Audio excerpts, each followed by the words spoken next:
and meet one gutsy person. Nakatira sa Manila, nagtatrabaho sa Quezon City, pero sa Baguio nag-audition si Joel Amper, also known as BM. And behind that happy and gay facade, Alam mo naman, pag buhay ng bakla, kailangan matulungan ka sa family mo. Family first. Naging performer na ako at ganito ang trabaho ko. As long as gusto mo akong malaitin, wala sa akin. Hindi mo naman ako pinapakain eh.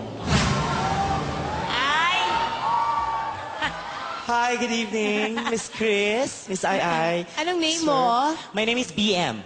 Eh, anong gagawin mo? I'll be singing. Okay. PM, go! Thank you. Ganda nung...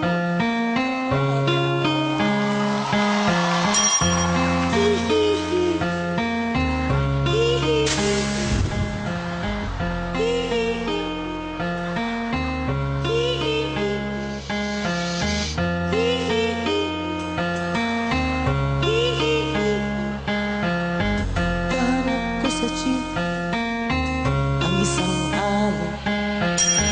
Nagro-rosal at angay nakapikit. Pumara sa may kumbento, sa baba ng bus sabi ng tsuper. Kasi may nanguhuli, mura pa ng murang ali.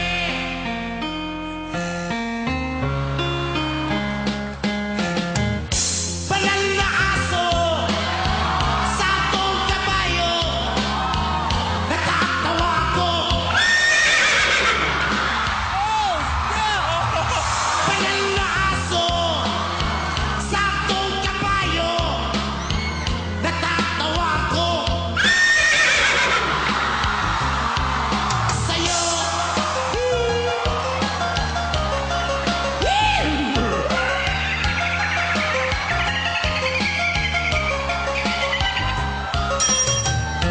Naharang sa kalye ang isang lalaki, hininga ng pera ng batang bulu. Perfect horse sounds coming from a human being I have ever heard. Pagkain lang po sabi ng paslit, talagang di ba po pwede lumipat ng pwestong lalaki? Everybody, banal na aso, santong kabayo, natatawa ko.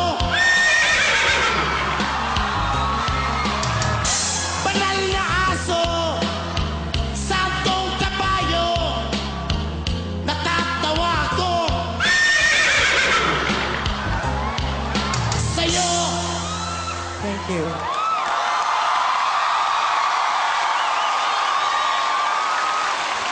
BM? Yes, madam.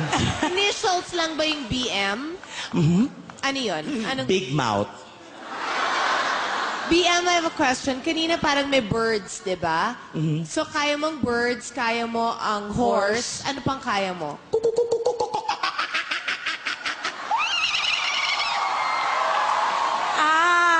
Marami kang alam na ganyan. Ano pa?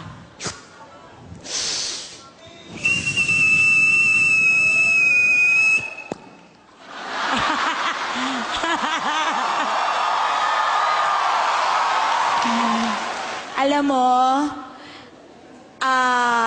kahit nakakatakot yung gumaganon ka, isa kang napakagaling na performer. Thank you so much. Yes. Gumaganon. You are proof na, alam mo yung, the costume, of course, is stunning. But the performance is even more breathtaking. Thank you. You're amazing. Thank you. Let's vote. Ako, yes! Absolutely, yes. It goes for me also. It's a yes. Thank you. Congratulations, BM. See you sa next round. Thank you. May tinatago palang kakaibang talentong si Big Mouth.